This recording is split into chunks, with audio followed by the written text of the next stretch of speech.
गोस्वामी महाराज परीक्षित को उत्तर देते हुए कि भय से कैसे बचा जा सकता है। संसार में सबसे बड़ा भय है मृत्यु भय, और इस मृत्यु के नोटिस पा करके परीक्षित महाराज वहाँ अनशन करके बैठे थे। श्री नरोत्तम दास ठाकुर कहते हैं, मनुष्य जन्म पाया राधा कृष्ण नाभजिया, जानिया सुनिया विष खाई। अगर मनुष्य जन्म प्राप्त करके श्री राधा कृष्ण के भजन नहीं करते हैं तो ये जानबूझ करके विष खाने के समान है।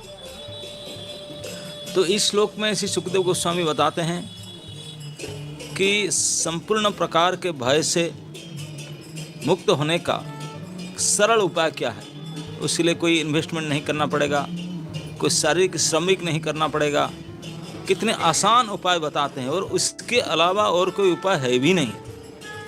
केवल एक ही उपाय है समस्त प्रकार कष्टों से बचने के लिए। इसी को, और सुखदेव गोस्वामी कोई छोटे मोटे व्यक्ति नहीं है, सर्वश्रेष्ठ अधिकारी वो ये बताते हैं। और किसको बताते हैं? ना पूरे पृथ्वी के राजा श्री भरतवंशी परीक्षित महाराज। ये कोई सुनने वाले भी कोई ऐसे हमारे जैसे अड़ीरानी नहीं थे, बोलने वाले भी ऐसे कोई नहीं थे। तो ये निश्चित रूप से समस्त शास्त्र का निचोड़ और वास्तविक सत्य बात है। इसमें कोई झूठा ऐसे कह दे मैं सोचती हूँ, मैं सोचता हूँ, ऐसा बात नहीं है। ये सिद्धांत और बिल्कुल तथ्य है जिनको सुखदेव गोस्वामी परीक्षित महाराज को बोलते हैं। और ये भागवत में उल्लेख है, व्यासदेव जी ने उल्लेख किए, हजारों हजारों युग पर्यंत रहेगा। दिस इज प्रिंसिपल, रूल है। क्या है ना, अगर किसी भी व्यक्ति हर प्रकार के समस्या से, कष्टों से, चिंता से मुक्त होना चाहता है तो what is the best way, सबसे अच्छा तरीका क्या है? तो तरीका बताते हैं 3 काम करने के लिए, श्रोतव्य, कीर्तितव्य, स्मर्तव्य। ये 3 काम। श्रोतव्य मतलब सुनना, कीर्तितव्य मतलब कीर्तन करना, बोलना, सुनने के बाद बोलना, और उसके बाद स्मरण करना, स्मर्तव्य। कौन सा चीज़ भाई सुने, बोले और स्मरण करे? बोलते हैं कि सर्वात्मा भगवान हरि ईश्वरः। ये 3 विशेषण देकर बताते हैं किसके बारे में सुनना है, किसके बारे में बोलना है, किसके बारे में स्मरण करना है, और किसी के बारे में नहीं। हम तो कितने क्या क्या करते हैं। तो इसलिए 3 बार उसको बोल करके, विशेषण दे करके, 3 विशेषता बता करके बोलते हैं केवल इन्हीं के बारे में अगर आप सुनेंगे, बोलेंगे, स्मरण करेंगे तो समस्त प्रकार विपद से, चिंता से मुक्त हो जाएंगे। अब पहले जान लीजिए, ये 3 तो करना ही है, सुनना है, बोलना है और स्मरण करना है। अभी क्या सुनेंगे, बोलेंगे, स्मरण करेंगे? बोले कोई व्यक्ति के बारे में। कौन सा व्यक्ति है जिनके बारे में सुनने से हो जाएगा? तो उन व्यक्ति के बारे में बताने से पहले बोलते हैं कि वो कौन है ना, वो सर्वात्मा है। वो सर्वात्मा है जिसके बारे में सुने। सर्वात्मा कहने का अर्थ है कि जितने प्राणी है 84 लाख जीव योनियों में, केवल हम लोग शिमला वाले आए इतने वाले नहीं हैं, कि जो वृंदावन में आके पहुँचे इतने वाले नहीं हैं। संपूर्ण ब्रह्मांड में जितने प्रकार की जीव योनि है, केवल मनुष्य में नहीं, हर एक प्रकार, सभी के अंदर, सभी प्राणियों के अंदर परम आत्मा के रूप में जो स्थित हैं। आत्मा तो सभी हैं, जीवात्मा, लेकिन ये जीवात्मा भी कुछ नहीं कर सकता। हर समय में उनको एक हेल्प चाहिए, वो है परमात्मा।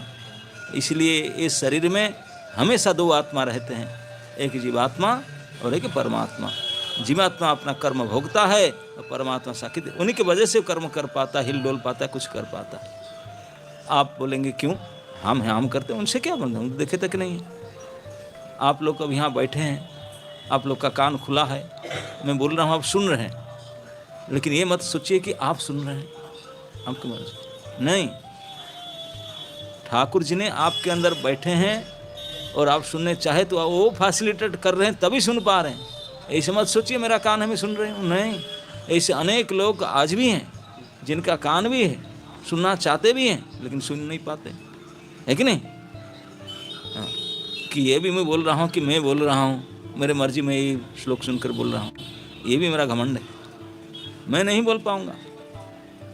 उन्हीं के कृपा से, उन्हीं की प्रदत्त शक्ति से कुछ बोल पा रहा, नहीं तो अनेक ऐसे व्यक्ति है जिनका मुंह है, जिह्वा है, बोलना चाहते भी है लेकिन बोल नहीं पाते, हूँ करते रहते, उनका कृपानुसार नहीं हो सकता। तो इसलिए किसी भी इंद्रिय की चालना उनके संगठन के बिना नहीं हो सकता।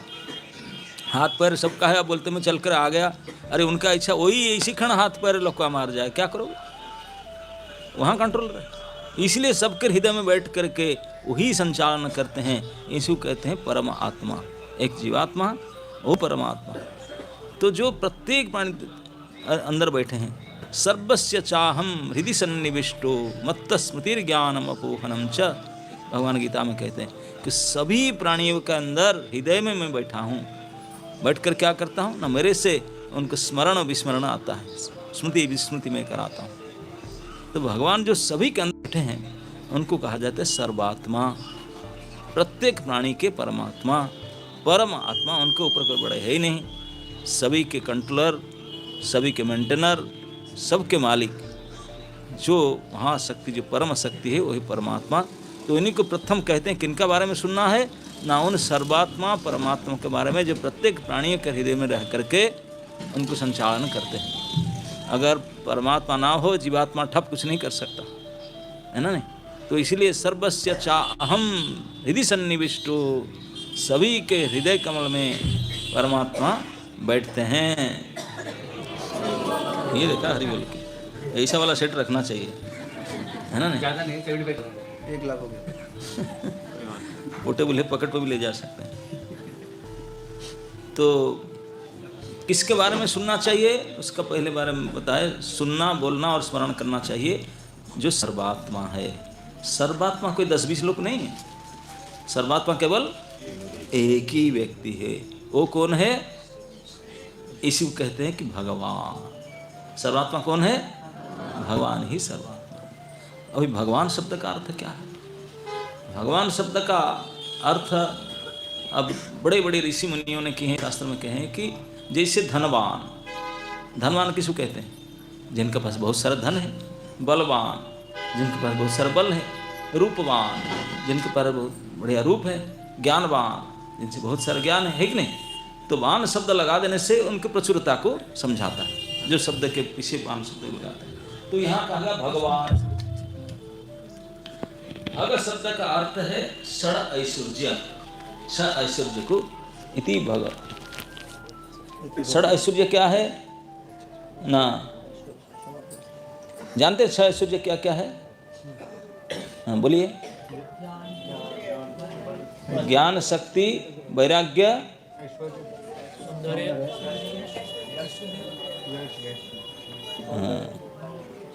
ठीक ठीक कोई 6 बोल सकता है?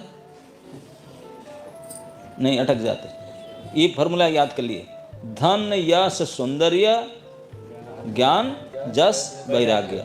ओके, ये जतिपात हो जाता है। धन, यश, सौंदर्य, ज्ञान, जस, वैराग्य, ज्ञान, शक्ति, वैराग्य, ये है 6। तो धन, यश, सौंदर्य और ज्ञान, शक्ति और वैराग्य, और बाकी कहाँ रह गया?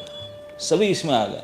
ये 6 अनंत असीम मात्रा में जिसमें हो उनको कहते हैं भगवान। मतलब यही 6 की पूर्णता को भग कहते हैं, और जो अनंत मात्रा में जिनके पास है वही भगवान। प्रभुपाद कहीं जगह में समझाते हैं कि कई भौतिक संसार में ऐसे लोग होते हैं बहुत बलवान है, लेकिन उनका कंपटीटर होता है। ज्ञानवान होते हैं, उनका भी कंपटीटर होता है। कोई नहीं कह सकता मैं सबसे टप नहीं, कोई ना टप्पर आपके सामने आ जाता है। कोई शक्तिवान, जसवान, बलवान सबसे ज़्यादा है ही नहीं, केवल अनपरालाल सबसे अधिक श्री भगवान। बड़े बड़े मनुष्यों की तो बात ही नहीं, देवी देवता तक भी सबका लिमिट होता है, कंपटीटर होता है। कई बड़े बड़े देवता रहते हैं, उनको भी असुर हरा देते हैं, असुर को भी देवता हरा देते हैं। वो चलता रहता है, कोई सबसे बड़ा बोल नहीं सकता। एक हाथी था, 10,000 हाथियों के बल रखता था, तो उसको मगरमच्छ पकड़ के हरा दिया। तो इसलिए कोई नहीं बोल सकता मैं सबसे बड़ा। सबसे बड़ा केवल श्री भगवान। बल में है और ज्ञान में है। उनके ज्ञान का क्या है? लड़ाई के मैदान पर ड्राइवरी कर रहे थे। ड्राइवरी करते करते जिसका ड्राइवर कर रहे थे, जो ओनर था, वो थोड़ा कंफ्यूज्ड हो गया। तो उनको स्टीयरिंग पकड़ते हुए हाथ में 2 बात बोले, हजारों युग से उनको गाते हैं, ज्ञान की सबसे बड़ी पुस्तक है। कोई ये व्यासासन लगाकर, शामशिष्टम लगाकर भगवान नहीं बोले थे भगवद गीता। भगवद गीता कहाँ बोले थे? लड़ाई के मैदान में ड्राइवर सीट पे बैठे हुए, स्टीयरिंग पकड़े हुए पीछे मुड़कर बोले, अरे यार क्यों ऐसे? तो उनको जो बोले, अनम्याचेबल नॉलेज, ऐसा ज्ञान कोई शास्त्र उपनिषद सब बोलते हैं कि ये गीतोपनिषद है, ये मीमांसा शास्त्र है। कोई आपस में टक्कर आता है, अरे इसमें ये कहा गया, तो गीता क्या कहता है, वही सर्वोपरि है। जो स्वयं पद्मनाभस्य मुखपद्म में स्थित, साक्षात पद्मनाभ के मुख कमल से निकला, ये परम ज्ञान है। इसलिए इतनी बड़ी ज्ञान है। भगवान को कोई याद करके, किताब देख करके, प्रैक्टिस करके बोलना नहीं होता, ऑन द स्पॉट। उनके ज्ञान का कोई जवाब ही नहीं, उनके बल का नहीं, ज्ञान के नहीं। और जस, अरे जस क्या कहें, दुनिया में जितने हैं, जितने नहीं है, जितने होंगे, सभी अगर सर्वदेव नमस्कारम केशवं प्रतिगच्छति, कोई किसी को प्रणाम करता है, कोई प्रणाम लेने के लायक योग्य ही नहीं है, उनका पास जाएगा फिर घूमकर उन्हीं के पास जाता है। तो जस अर्थ ही उनके लिए, वही केवल जशस्वी। धन, जस, ऐश्वर्य, ऐश्वर्य की क्या कहें। शादी करने के लिए मन किया तो ऐसे शादी किए, एक बार तो 7-8 तो शादी ऐसे ही किए, किसी को उठा कर लाए, किसी को झगड़ा करके लाए, जो किए। बाद में थोक में शादी किए, क्योंकि भौमासुर ने पकड़ के लिया था, बदमाश भौमासुर ने 16,100 राजकुमारी कैद कर रखा था। बोले बाद में आप लोग को शादी करूंगा करके रखा था। तो भौमासुर को वध करके लाखों राजा और 16,100 चुने हुए भारतवर्ष से राजकुमार चुन चुन कर हरण करके रखा था उन्होंने, स्टॉक करके। उनको सबको भौमासुर मार के उद्धार किए। सारे राजकुमारियां हाथ जोड़ के प्रार्थना की, बोले प्रभु। तो आज भी तो चलता रहता है, क्योंकि पहले ज़माने में कोई किसी को मनोलग्ना, अन्य मनोलग्ना शादी नहीं करेंगे, दूसरे के बारे में। कोई किसी के साथ चला गया, कोई कहा गया, नहीं शादी नहीं करेंगे, इतने कट्टर होते। तो राजकुमारी बोले, हमको ये हरण करके लाकर इतने दिन रखा, हमको तो शादी होगा ही नहीं, हम ऐसे रह जाएंगे। वो शादी करने के लिए बोल रहा था, उसको तो मार दिए, हमारा तो जीवन बेकार हो गया। हम उसको नहीं चाहते थे, लेकिन वो बड़ा प्रयोग करके हमको ले आया था, स्टोर करके रखा था, अभी उनको मार दिए। हमको घर में जाएंगे, हमारा कोई शादी नहीं करेगा, हमारा जीवन बेकार हो। भगवान लोग क्या चाहते हैं ना, कि लड़की क्या चाहता है कि शादी हो जाए। तो आपसे बढ़कर वो अच्छा कैंडिडेट कौन मिलेगा? अरे भाई ठीक है आप बोलते हो, लेकिन 16,100 ना, हाँ सभी का ही हाल है। तो हमारा कोई बात नहीं, मैं सबको शादी कर लूँगा। और 16,100 शादी करने के लिए 16,000 पिस्ट चाहिए, 16,000 दिन चाहिए, 16,000 अल्टर बनाना चाहिए, उनको फिर मैच करो, क्या हॉरोस्कोप मैच करो, बुलाओ। फिर भगवान बोले एक साथ थोक में कर लूँगा। सबको गाड़ी में बैठा कर द्वारका ले गए, लोड करके डिक्की में, और वहाँ जा कर के 16,100 वेदी बना। 16,100 पुरोहित ब्राह्मण आए, और जो सब पृष्ठ वगैरह बैठते हैं, भगवान आपने आपको 16,100 रूप में एक्सपांड कर दिया। हम आप कर सकते एक साथ में, ऐसा नहीं कि दूसरे का नंबर आया काल, उनका परसों, उनके ऊपर 16,000 दिन वेट, कितना साल बोले नो, एट ए टाइम। जो दिन डिसाइड उसी दिन उसी क्षण 16,100 राजकुमारियों के साथ वाणी ग्रहण भगवान के सेम टाइम में, और सभी के लिए अलग अलग कोठी बनाए। भागवत में वर्णन आता है कि एक एक महल ऐसा था जिसमें पर्वत था, जंगल था, ये प्लेग्राउंड फेग्राउंड तो छोटा मोटा। हाँ, आजकल हम बनाते हैं कि 9 बाई 10 का फ्लैट है, तेरा तो ही एक गृहस्थ बना, इसी फ्लैटस्थ है। 10 बाई 12 वो बड़ा साइज का ले लिया। नहीं, भगवान का जो एक एक फ्लैट नहीं होता था, महल होता था। हर महल में सभी अलग अलग प्रकार, तभी बाथरूम नहीं हुआ करता था।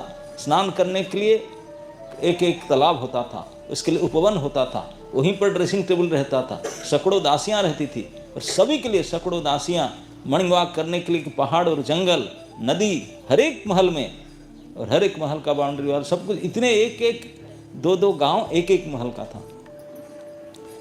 तो 80 किलोमीटर का उनका श्रृंखला था, रानी महल, रानी निवास करके बैठे। तो इतना कोई आजकल कोई सोच सकते इतनी बड़ी कोई है?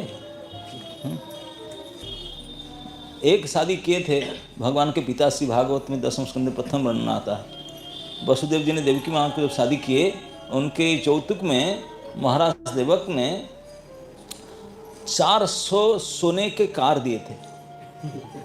अगर 400 सोने के कार लाइन में खड़ी, एक बम्पर सोने में लगा रहे थे, वो पूरे 400 गोल्डन कार, बताओ। सॉरी 400 नहीं, हाथी थे, 18,000 कार था, 18,000 रथ था। 18,000 से लाइन कर खड़ा कर दो यहाँ तक तो आपके तब चला जाएगा कानपुर तक चलने लगभग इतने लंबा लाइन एक जौतुक में दिए थे।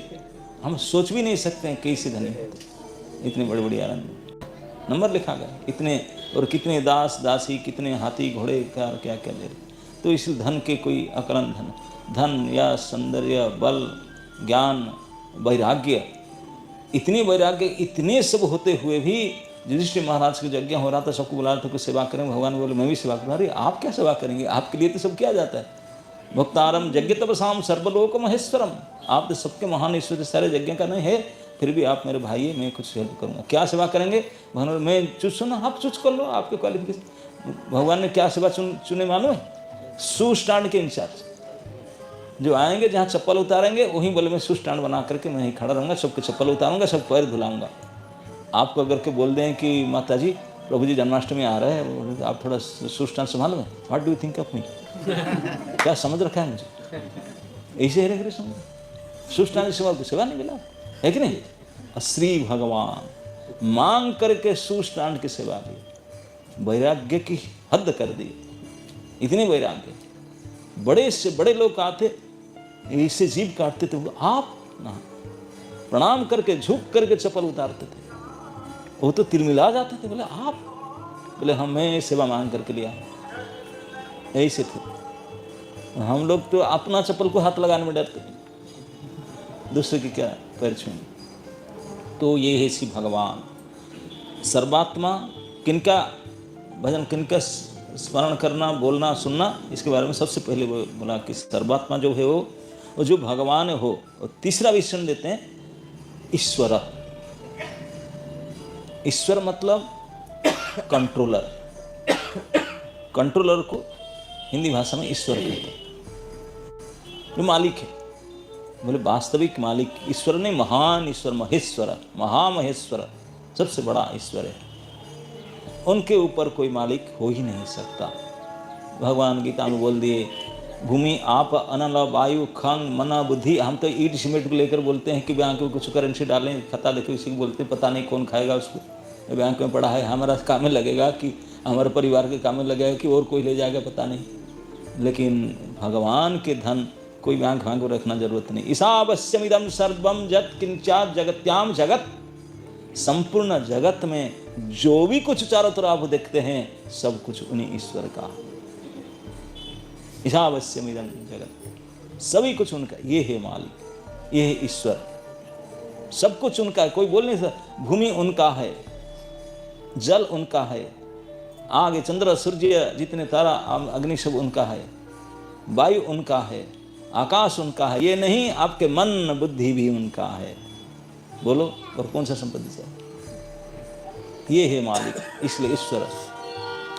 और कौन? उन्हीं ईश्वर के बारे में वो ईश्वर। और न लास्ट में भी विशेषण दिए हरि। हरि शब्द का अर्थ है हरण करने वाला।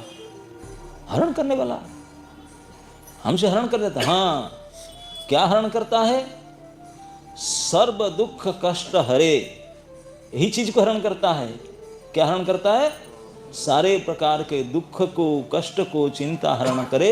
और भी प्रेम दिया हरे मन, प्रेम देख करके आपका हृदय चोरी करता है, हरण कर लेता है ना? नहीं, श्री राधाया हृदयस्य चोरम। श्री राधिका के हृदय को चोरी किए। कितने भक्तों के हृदय को चोरी किए। I lost my heart in Vrindavan, तो अनियन के पीछे लिखते हैं। चोरी हो जाना, चोरी शब्द का तो समझते ना? चोरी किसको कहते हैं? आपका कोई चीज हो, आपको बिना बिना पूछे, बिना बताए कोई उठा ले, उसको चोरी कहा जाए। जो बोल कर ले तो आपको पता चल जाए तो चोरी नहीं होगा, चोरी हो नहीं सकता। तो जब हार्ट चोर, हृदय चोर उनको बोलते हैं, हृदय को और मन को चोरी करते हैं, तो आपके मन और हृदय आपसे चला जाए, आपको पता ना चले, इसे हो सकता है? अरे हृदय निकालने के लिए तो काटना पड़ेगा ना, बाईपास करना पड़ेगा ना, ओपन हार्ट करना पड़ेगा। ओपन हार्ट करके निकाल लिए, पता ही नहीं चला। ऐसे चोर कभी दुनिया में जन्म हो सकता है? तो हृदय को चोरी कर ले, आपको पता ना चले, लेकिन ये चोर है। ये श्री हरि भगवान, और कोई ऐसा नहीं है। हृदयस्य चोरम। तो सर्व अमंगल हरे, प्रेम दिया हरे मान, ये है हरि के जो अर्थ है। क्या हरे कृष्ण, ओके। तो हरि शब्द का अर्थ है सर्व अमंगल हरे, प्रेम दिया हरे मन, उसको कहते हैं हरि। तो ये जो चार विशेषण दिया गया, जो व्यक्ति की जो सर्वात्मा है, जो भगवान है, जो ईश्वर है, जो हरि है, वही व्यक्ति का कीर्तन करो। कीर्तन करने से पहले श्रवण करना हो, ये भी सीक्वेंस। आप कष्ट से बचना चाहते हो, उन चार विशेषण युक्त श्री हरि वो कोई नहीं है, श्री ब्रजेंद्र नंदन भगवान कृष्ण ही सर्वात्मा है, वही श्री भगवान है, वही ही ईश्वर है, वही ही हरि है। अब डिसाइड हो गया कौन व्यक्ति। अब उनके बारे में क्या करना है, न तस्मात् श्रोतव्यम, बोलने से पहले नहीं सुनेंगे तो बोल नहीं पाएंगे। आजकल मेडिकल साइंस, आप जो डॉक्टर हो जानते होंगे, अगर आपका सुनने का शक्ति नहीं तो बोल नहीं सकते। जो डंप होगा वो डिप ही होगा, क्योंकि सुनेगा फिर बोल नहीं सकता, ऐसा हो नहीं सकता। जो नहीं सुन पाएगा वो नहीं बोल पाएगा। हाँ, तो इसलिए वो गूंगा होने के लिए डेफ भी होना पड़ेगा। ये इस medical science prove also, deaf होने से गूंगा हो सकता है। तो इसलिए हमको जो बोलना चाहते हैं तो सुनना पड़ेगा। तो इसलिए सबसे पहले सुखदेव जी बोले पहले सुनो तो सही। हमको सुनना नहीं चाहते, हम बोलना चाहते हैं। बोले गधे, बिना सुने बोल किसी सकता? तो सबसे पहले सुनना पड़ेगा। क्या सुनना पड़ेगा? उन सर्वात्मा ईश्वर हरि भगवान के बारे में यथेष्ट सुनो। आधा एक घंटा क्लास आकर नहीं नहीं नहीं, सुनते ही रहो। प्रभुपाद जी कब कब कहते हैं, अगर समय सुविधा मिले 24 hours you should hear about Lord. श्रवण का इतने महिमा है, इतने। और भक्ति को और कुछ नहीं कहते, भक्ति को श्रवण भक्ति नाम दिया गया। भक्ति वो है जिनके मुख्य लक्षण है श्रवण। क्या श्रवण? हरि कथा श्रवण, उसी को भक्ति कहते हैं। भक्ति का अंग मुख्य है वही श्रवण, तो श्रवणात्मिका भक्ति। तो इसलिए इन श्री भगवान नंद नंदन श्री हरि श्री ईश्वर सर्वात्मा, उन्हीं के बारे में यथेष्ट सुनो। क्या सुनो उनके बारे में? उनके जन्म के बारे में, उनके कर्म के बारे में, अनेक अनेक विविध प्रकार के लीला करते हैं, क्या करते हैं, हर कुछ उनके बारे में सुनो। कैसे दिखते हैं, कैसे बोलते हैं, कैसे चलते हैं, कैसे मारते हैं, कैसे हंसते हैं, कैसे खाते हैं, एवरीथिंग उनके बारे में, एनीथिंग। अरे उनके बारे में छोड़ो तो सही, उनके जहाँ रहते हैं वो धाम के बारे में सुनो, वो भी काम कर जाए। वो जिसको पसंद करते हैं, उनको जो भजन करते हैं, भक्त के बारे में सुनो, तब भी काम कर जाए। एनीथिंग कनेक्टेड टू हिम, उनके बारे में सुनो, तब भी डोज लग जाए, तब भी डोज काम कर जाएगा। एनीथिंग कनेक्टेड टू हिम, वो भी उसको तदीय कहते हैं। भगवान तो है ही स्टोर हाउस, वो तो पूरा ट्रांसफार्मर है, लेकिन कोई कनेक्ट हो गया उसको भी फ्लो हो जाता है करंट, उसको तदीय कहते हैं। तदीय में भगवान तत्व वस्तु है, तदीय मतलब उनसे जुड़ा हुआ वस्तु, जैसे तुलसी भगवान के भक्त, गंगा जी, तो जितने एनीथिंग कनेक्टेड, उनके धाम, उनके प्रसाद, उनके माला, एनीथिंग, उनके बारे में भी सुनने से भगवत श्रवण का फल प्राप्त होता है। तो इसलिए सुनना होगा। तो मेघ गर्जन कर रहा है, जो इसका लूज कनेक्शन दूसरा वायर है, हाथ मत लगा, छोड़ दो उसे चुपचाप।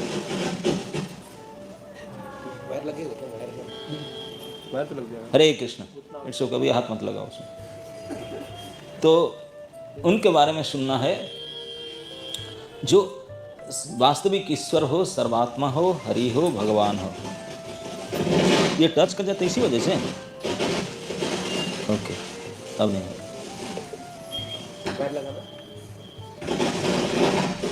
उसको घुमा दो ना,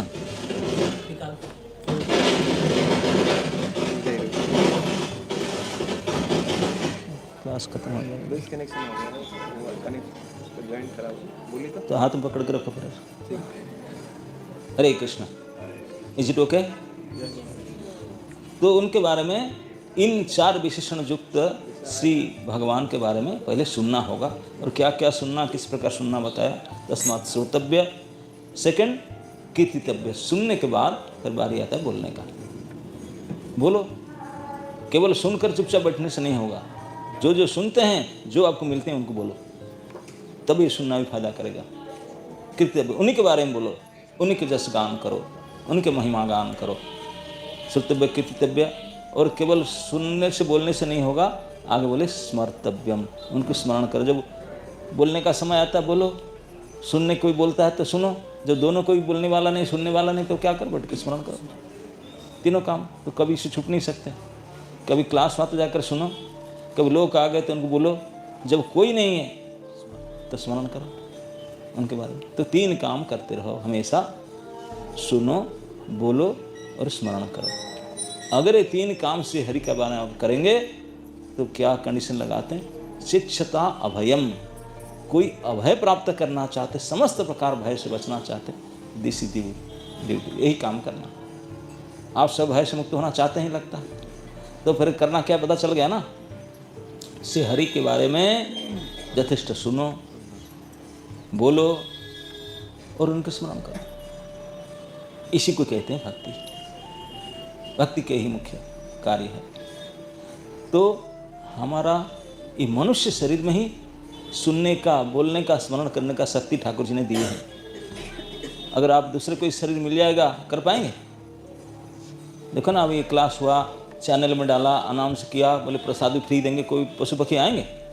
नहीं आएंगे, केवल मनुष्य आएंगे। तो ये मनुष्य शरीर में ही ये काम करने का, ये जो अभ्यास करने का सुविधा ठाकुर जी ने दी है, उस कोई शरीर में नहीं। यद्यपि वो भी खाते पीते मरते संतान उत्पन्न करते हैं, लेकिन भक्ति करने का वो यद्यपि कोई भी कर सकता है, लेकिन ये विशेष सुविधा केवल मनुष्य शरीर में है। तो आप और हम जो मनुष्य शरीर पाए हैं, और भी मनुष्य शरीर का विषमता है, ज़्यादा समय रखता नहीं है। जिस दिन मैन्युफैक्चर की डेट आता है उसी दिन उसी साथ में प्रिंट आउट होकर आता है एक्सपायरी डेट भी। आपको पता है, अब जितने प्रोडक्ट इधर इकट्ठा हुए हैं, हर प्रोडक्ट में 2 डेट लिखा है, एक MFG डेट और दूसरा एक्सपायरी डेट। हम अब तो केवल एक डेट को देखकर बोलते हैं हैप्पी बर्थडे, तो उसके बाजू में दूसरी डेट भी लिखा है, उसको पढ़ते नहीं है, वो फिक्स है एक्सपायरी डेट भी। और एक्सपायर हो जाएगा तो हरि नाम सत्य है। आप सत्य होंगे नहीं, झूठा हो जाए है ना। नहीं तो एक्सपायरी डेट आने से पहले ये काम कर लेना चाहिए, नहीं तो गया चांस। दोबारा मनुष्य शरीर कब मिलेगा ना, 84 लाख लाइन में क्रॉस करना पड़े, इवोल्यूशन प्रोसेस 1 बाय 1, 84 लाख बार जन्म होंगे, मरोगे, और हर एक जन्म में 100 साल बिताओगे। अब हिसाब लगा लो, 84 लाख × 100, इतने साल के बाद में फिर चांद से मनुष्य बनने का। लेकिन कौन सा मनुष्य बनेंगे, भील बनोगे कि बन मनुष्य बनेंगे, क्या पता, उसमें काम ना बने। अभी सभ्य मनुष्य बने हैं, भारतवर्ष में बने हैं, और यहाँ कार्तिक में भी आ पाते हैं, क्लास सुन पाते हैं। तो don't miss this golden opportunity, ये सुवर्ण सुजोग को हाथ से खोइए मत। एक एक क्षण बहुत कीमती है, नहीं तो एक्सपायरी डेट नज़दीक आ रहा है। आज के दिन अभी 9 बजने वाला है, ये समय आज का प्रातःकाल का गया, आपके जीवन में फिर दोबारा आ ही नहीं सकता। तो इसलिए हर क्षण को ये 4 काम करके बिताओ। हर क्षण में भगवान की श्रवण, भगवान की कथन, भगवान की स्मरण, यही भजन है, इसी में लगाना चाहिए। तो ही सुखदेव गोस्वामी डिसीजन देते हैं परीक्षित महाराज को, कोई भी व्यक्ति भय से मुक्त होना चाहता है तो ही करना चाहिए। तो एक कहता था कि मनुष्य शरीर बड़े दुर्लभ है। 2 डेट तो मेंशन है, एक तीसरी डेट ही मेंशन रहता है बीच में, मैन्युफैक्चरिंग डेट और एक्सपायरी डेट के बीच में और भी एक लिखा रहता है। कोई मेडिसिन बटल देखो ना, क्या लिखा रहता है, बेस्ट यूज बिफोर, डेट लिखा रहता है ना, yes, best use before 6 months of expiry, something like that. तो ये भी लिखा है ये प्रोडक्ट में जितना बैठे, मैन्युफैक्चरिंग डेट, एक्सपायरी डेट, उसके बीच में क्या लिखा है, बेस्ट यूज बिफोर बुढ़ापा। बुढ़ापा आ जाए तो होगा ही नहीं काम, फिर ट्रिप में भी नहीं आएंगे, अरे यार कमर दुख रहा है, इतने देर गाड़ी में बैठ कर आ नहीं सकता हूँ, आ नहीं सकती हूँ, चल नहीं सकती हूँ, सुन नहीं सकती हूँ, हो नहीं। तो ये अवस्था तो आएगा कि नहीं? ये अवस्था आने से पहले जब हाथ पैर चलता है, जब मूवमेंट है, तभी ये कर लो। इसलिए बोलते हैं कि अभी कर लो, अभी आप कर सकते हैं। अब पता नहीं किसी समय वो आ जाए, तो फिर तो कर नहीं सकते। तो बेस्ट यूज अभी आपका समय है, अभी आप आए हैं, आज यहाँ बैठे हैं। सुनिए, आज से यहाँ संकल्प कीजिए, श्री धाम वृंदावन में इस पवित्र काल श्री दामोदर मास में भगवान श्रीमती राधा रानी जो बहुत खुश अवस्था में, mood very very good mood में है, इसी समय में उनके चरण में संकल्प कर लीजिए, प्रार्थना कर लीजिए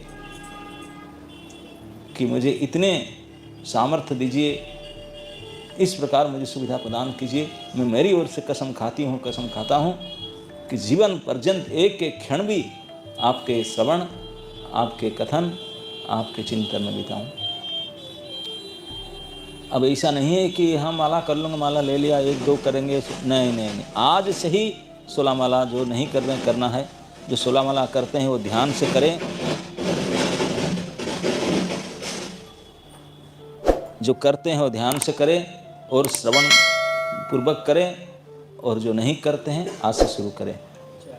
इस प्रकार के कसम खा करके श्री श्री राधा श्याम सुंदर के सामने वृंदावन धाम में जीवन को एक नया जीवन दे करके परिवर्तन करके यहाँ से जाइए, ताकि पता चले यस 2005 कार्तिक परिक्रमा मेरे जीवन का एक दूसरी मोड़ दिया मुझे। Now I am different entity, मैं अभी दूसरी हूँ, अब वो नहीं जो पहले थी। ओके, हरे कृष्ण।